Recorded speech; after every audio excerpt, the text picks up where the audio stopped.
কক্সবাজার শুনলেই আমাদের মতো মধ্যবিত্ত পরিবারের মাথায় সবার প্রথমে যে চিন্তাটা আসে তা হচ্ছে হাজার হাজার টাকা। কিন্তু পর্যটকদের বাজেটের কথা চিন্তা করে এই কক্সবাজারে গড়ে উঠেছে নানান বাজেটের নানান ক্যাটাগরির হোটেল ও রিসোর্ট। সুগন্ধা পয়েন্টের খুব কাছেই তেমনই বাজেট ফ্রেন্ডলি এক হোটেল হচ্ছে দ্য হোয়াইট অর্কিড। মাত্র ৩,০০০ টাকায় কাপল বেড, বুফে ব্রেকফাস্ট ও সুইমিং পুল সহ ৩ তারকা হোটেলে থাকার অভিজ্ঞতা। আজকে আমি আপনাদের সাথে শেয়ার করব হোটেল হোয়াইট অর্কিডে আমার 2 রাত 3 দিন থাকা এবং কক্সবাজার ভ্রমণের অভিজ্ঞতা। হ্যালো এভরিওয়ান, আসসালামু আলাইকুম। আমি Shoaib Jamil Evan, your travel buddy, এবং আপনারা দেখছেন বাডিজ লাইফ ইন মোশন।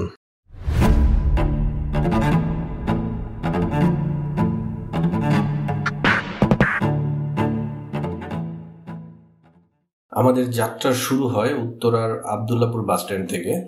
আমাদের সাথে আমাদের 1.5 বছরের মেয়ে এবং 6 বছরের ছেলে থাকায় আমরা স্লিপার বাসে যাওয়ার প্ল্যান করি। যেহেতু আমাদের টার্গেট বাজেট ট্যুর, তাই আমরা মাত্র 1100 টাকায় এই রোড মাস্টার স্লিপার বাসটি সিলেক্ট করি। এখন অনেকের মনেই প্রশ্ন থাকতে পারে, 1100 টাকায় স্লিপার বাস আসলে কেমন? মোটামুটি মানের এসব স্লিপার বাসের একটাই সুবিধা, তা হচ্ছে আপনি এসব স্লিপার বাস শুয়ে যেতে পারবেন।